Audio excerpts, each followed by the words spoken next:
അവൾക്ക് പേരില്ല, നാടില്ല, മേൽവിലാസമില്ല. ഈ നിമിഷം വരെ അതാണ് സ്ഥിതി.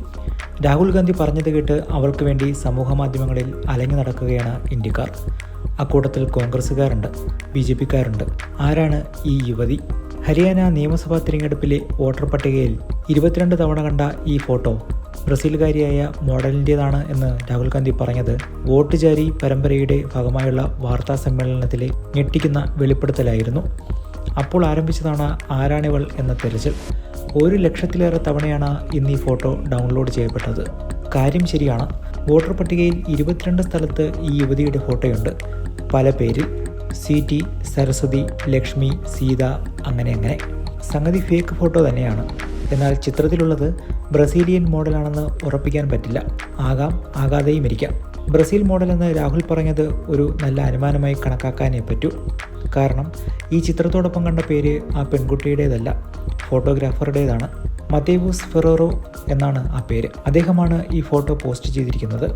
അൺസ്പ്ലാഷ്, പെക്സൽസ് തുടങ്ങിയ ഫോട്ടോ സൈറ്റുകളിലാണ് മത്തേവൂസ് ഈ ഫോട്ടോകൾ സ്റ്റോക്ക് ചിത്രങ്ങളായി ഉപയോഗിച്ചിരിക്കുന്നത്. ഫെറേറോയുടെ അൺസ്പ്ലാഷ് അക്കൗണ്ടിൽ നൽകിയിരിക്കുന്ന ലൊക്കേഷൻ ബ്രസീലാണ്, ബെലോ ഹൊറിസൻ്റെ സിറ്റി. ഫോട്ടോഗ്രാഫറുടെ ഈ സ്ഥലപ്പേര് വെച്ച് ഫോട്ടോയിലുള്ള മോഡൽ ബ്രസീൽ ആണെന്ന് അനുമാനിക്കാം. പക്ഷേ ഉറപ്പൊന്നുമില്ല. കാരണം മത്തേവൂസ് എടുത്തിട്ടുള്ള ആയിരക്കണക്കിന് ഫോട്ടോകളിലെ മോഡലുകൾ വ്യത്യസ്ത രാജ്യക്കാരാണ്. നീല ജാക്കറ്റുള്ള പെൺകുട്ടി എന്നൊരു ക്യാപ്ഷൻ മാത്രമാണ് ഈ ഫോട്ടോയ്ക്ക് ഒപ്പമുള്ളത്. ഫോട്ടോഗ്രാഫർ യുവതിയുടെ പേര് എന്താണെന്ന് പറഞ്ഞിട്ടുമില്ല. അതാണ് വാസ്തവം. ആർക്കും സൗജന്യമായി ഡൗൺലോഡ് ചെയ്ത് ഉപയോഗിക്കാവുന്ന വിധത്തിൽ അപ്ലോഡ് ചെയ്യപ്പെട്ട ഫോട്ടോ ആയതിനാൽ ഇന്ത്യയിലേതടക്കം വിവിധ സൈറ്റുകൾ ഈ ഫോട്ടോ ഉപയോഗിച്ചിട്ടുണ്ട്. അൺസ്പ്ലാഷിൽ ഈ യുവതിയുടെ 2 ഫോട്ടോകളാണ് ഉപയോഗിച്ചിരിക്കുന്നത്. 2017 മത്തേവൂസ് ഈ ചിത്രങ്ങൾ സൈറ്റുകളിൽ പോസ്റ്റ് ചെയ്തത്. അന്നു മുതൽ വിവിധ സൗന്ദര്യവർദ്ധക സ്ഥാപനങ്ങളും ഫാഷൻ സൈറ്റുകളും ഇത് സ്റ്റോക്ക് ഫോട്ടോകളായി ഉപയോഗിച്ചിട്ടുമുണ്ട്. അക്കൂട്ടത്തിൽ ഇന്ത്യയിലെ സ്ഥാപനങ്ങളുമുണ്ട്. മാത്രമല്ല വിവിധ ഫേസ്ബുക്ക് അക്കൗണ്ടുകളിൽ പ്രൊഫൈൽ ചിത്രമായി ഇത് ഉപയോഗിക്കുന്നുണ്ട്.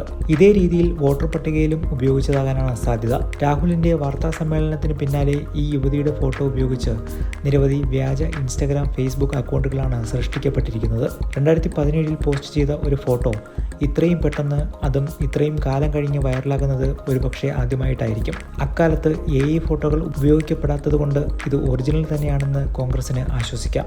നെറ്റിലും സമൂഹ മാധ്യമങ്ങളിലും ജനം അടങ്ങിയിരിക്കാത്ത ഇക്കാലത്ത് അധികം താമസിക്കാതെ ഈ യുവതിയുടെ വിവരങ്ങൾ പുറത്തു വരുമായിരിക്കും എന്നും കരുതാം. ഒരു നിഗൂഢതയിലേക്ക് എന്ന പോലെ അന്വേഷണം ഇതിനകം നീണ്ടിട്ടുമുണ്ട്. മത്തേവൂസ് ഫെറേറോ തൻ്റെ മോഡലിൻ്റെ വിവരങ്ങളുമായി മുന്നോട്ട് വരാനും ചിലപ്പോൾ സാധ്യതയുണ്ട്. എന്തുതന്നെയായാലും ബ്രസീലുകാരിയാണെങ്കിലും അല്ലേലും ഈ ഫോട്ടോ എങ്ങനെയാണ് ഹരിയാന വോട്ടർ പട്ടികയിൽ കയറിയതെന്നും ആരാണ് വോട്ടർ പട്ടികയിൽ ഈ ചിത്രം ഉപയോഗിച്ചതെന്നും വ്യക്തമാക്കേണ്ടത് തിരഞ്ഞെടുപ്പ് കമ്മീഷനാണ്.